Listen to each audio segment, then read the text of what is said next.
سڵاوتان لێبێ و ئەم کاتتان باش قوتابیان خوێنکارانی ئازیز ئێمە بەردەوامین لە پێشکەشکردنی ڤیدیۆکانمان بۆ ئێوەی خۆشەویست تاوەکو کەمترین کۆنمرەی وەرگیراو لە زانکۆ و پەیمانگەکانی هەرێمی کوردستان بۆ ئێوە خۆشەویست ڕوون بکەینەوە ئێوەش بۆ وەرگرتنی زانیاری لەگەڵمان بن تا کۆتایی ڤیدیۆ.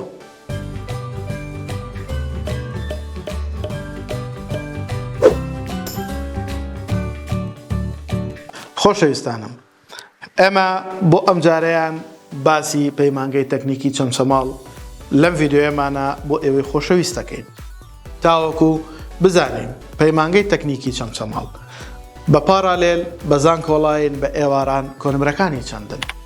ئێوەی خۆشەویستیش ئەتوانن بینەری ڤیدیۆکانمان بن، پرسیارەکانتان کۆمێنتەکانتان بۆمان بنێرن، ئێمەش لە خزمەتتان نابین و ئەو قەلەقی و دوودڵی کە هەتانە ئەو پرسیارانەی لە مێشکتانایە وەڵامتان بدەینەوە.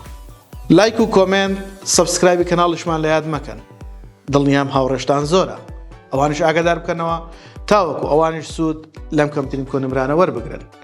ئێوەی خۆشەویست ئەتوانن هەموو لایەک ئاگادار بکەنەوە بۆ ئەوەی ئەوانش سوود ببینن، سەرکەوتوو بن. کەمترین کۆنمرەی وەرگیراوەکانمان بە پارالێل و زانکۆڵاین و ئێواران لە پەیمانگەی تەکنیکی چەمچەماڵ و بەشەکانی بەم شێوەیە. پەرستاری 80.286 کەمترین کۆنمرەی زانکۆڵاینە. پارالێلی پارێزگا 77.143 و گشتێکەی 80.571. ئێوارانی پارێزگا 74.714 و گشتێکی 82.143. تەکنەلۆژیای زانیاری لە پەیمانگەی تەکنیکی چەمچەماڵ زانکۆڵاینێکی 62.7 و پارالێلی پارێزگاکەی 58.4. پارالێلی گشتێکەی 61.3 و ئێوارانی پارێزگاکەی 54.918 و گشتێکەی 58.2. بەشی تەکنیکی کارەبا زانستی وەرەگرێت 6.491 زانکۆڵاینی پارێزگایە و پارالێلی پارێزگاکەی 54.592 گشتێکەی 56.511. ئێوارانی پارێزگا 55 گشتێکەی 56.5. بەشی کارجێڕی کار لە پەیمانگەی تەکنیکی چەمچەماڵ کە لەقەکانی زانستی وێشەیی وەرەگرێت.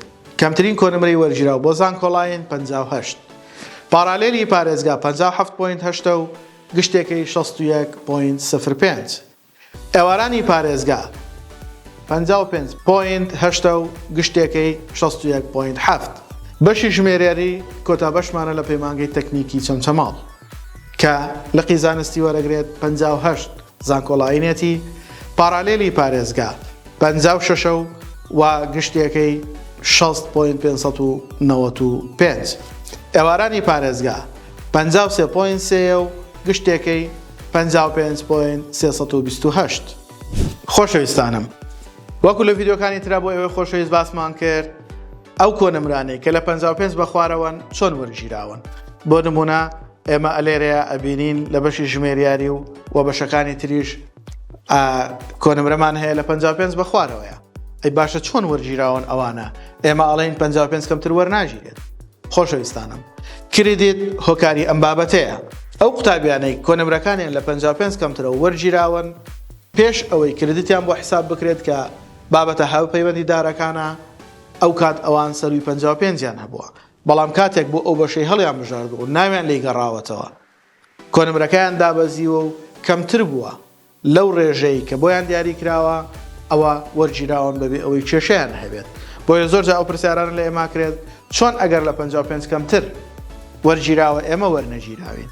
هۆکارەکە بریتە لەو بابەتەی کریدتە کە بۆ ئێوە خۆشەویست ڕوونمان کردەوە. بە هیوای ئەوەی ئەو بابەتانە و ئەو کۆنمرانەی کە ئێمە لێرە بۆ ئێوەی خۆشەویست باسمان کرد جێگەی سوود و ڕەزامەندی ئێوە بێ و لە کاتی پڕکردنەوەی فۆرمی زانکۆڵاینە سوودی لێ ببینن. ئێوەش بۆ ماندووبوونمان لایک و کۆمنت و سەبسکرایبی کەناڵ لە یاد مەکەن.